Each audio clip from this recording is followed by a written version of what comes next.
Hello दोस्तों, all fun study में आपका स्वागत है।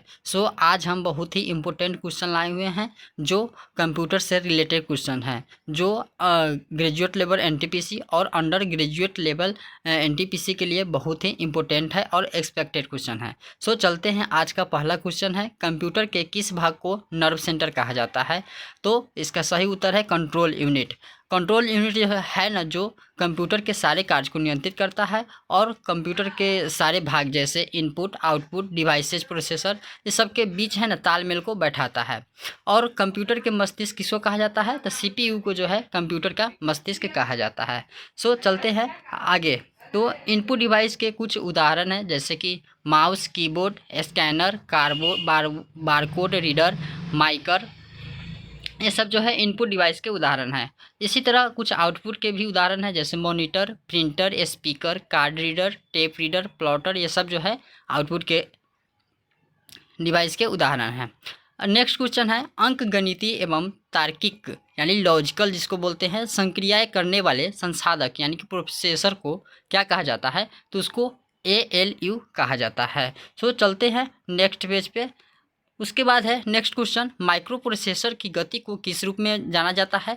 तो माइक्रो प्रोसेसर की गति को हम घड़ी की गति के रूप में जानते हैं। और एक कहा जाता है यानी कि क्लॉक स्पीड से है ना, हमने मेगाहर्ट्ज और गीगाहर्ट्ज को मापते हैं। यानी क्लॉक स्पीड को हम किस रूप में मापते हैं? तो क्लॉक स्पीड को मेगाहर्ट्ज या गीगाहर्ट्ज के रूप में मापा जाता है। चलते हैं अगले क्वेश्चन पे।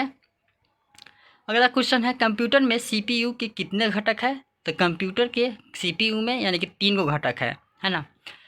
तो कंप्यूटर में CPU के 3 घटक कौन कौन है? उसका नाम है कंट्रोल यूनिट, ALU और मेमोरी। चलते हैं नेक्स्ट क्वेश्चन पे।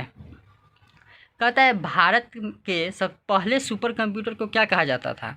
तो भारत के पहले सुपर कंप्यूटर को परम 8000 कहा जाता था, है ना।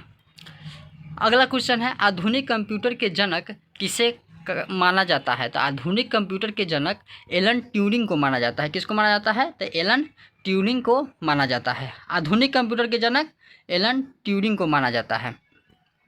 और अगला क्वेश्चन है, कंप्यूटर के जनक किसे माना जाता है?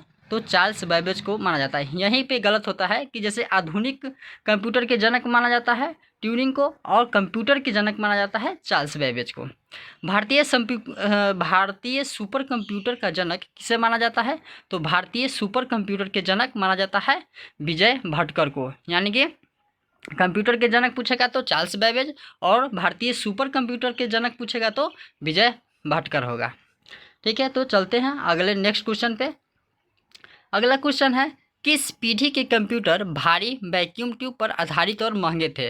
तो पहली पीढ़ी के जो कंप्यूटर थे वो बहुत ही भारी ट्यूब और महंगे थे। यानी कि कोई भी चीज़ नया नया बनता है तो उसमें ज़्यादा सामान लगा के बनाया जाता है, इसलिए ऐसे भी हम याद रख सकते हैं कि भारी होगा तो यानी कि पहले ही होगा, है ना। अगले क्वेश्चन है कि द्वितीय पीढ़ी के कंप्यूटर किस पर आधारित थे? तो द्वितीय पीढ़ी के कंप्यूटर जो है ट्रांजिस्टर पर आधारित थे। चलते हैं हम नेक्स्ट क्वेश्चन पे।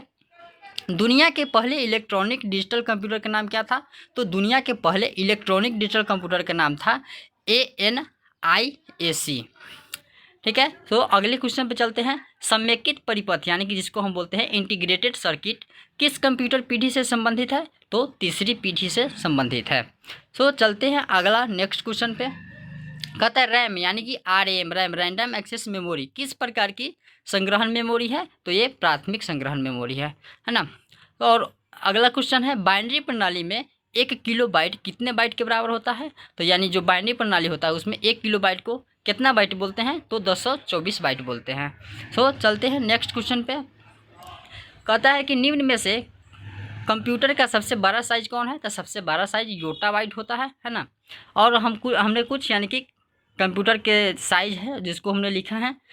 एक निबल बराबर कितना बिट होता है? तो एक निबल बराबर 4 बिट होता है। और 1 बाइट यानी कि 1 बाइट बराबर 8 बिट होता है। और 1 किलोबाइट यानी कि 1 किलोबाइट बराबर 224 बाइट होता है।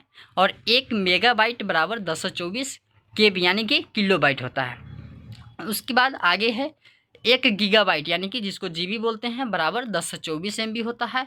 और 1 टेराबाइट यानी कि 1 TB बराबर 224 GB होता है। ठीक, उसके बाद है एक पेटाबाइट यानी कि एक पीबी बराबर 1024 टीबी होता है, यानी कि टीबी मतलब टेराबाइट।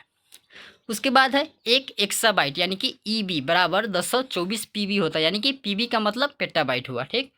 उसके बाद है एक जेटाबाइट यानी कि जेडबी, एक जेटाबाइट यानी कि एक जेडबी बराबर 1024 ईबी यानी कि एक्साबाइट होता है ना।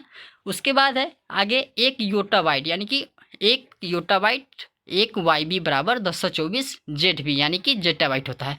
सो आज मैं इतना ही रखता हूँ। सो फिर मिलते हैं अगले वीडियो में। सो ऑल फन स्टडी को आप लोग सब्सक्राइब कर लें और ऐसे ही मज़ेदार क्वेश्चन के लिए हमें लाइक सब्सक्राइब एंड शेयर ज़रूर करें। ओके, जय हिंद।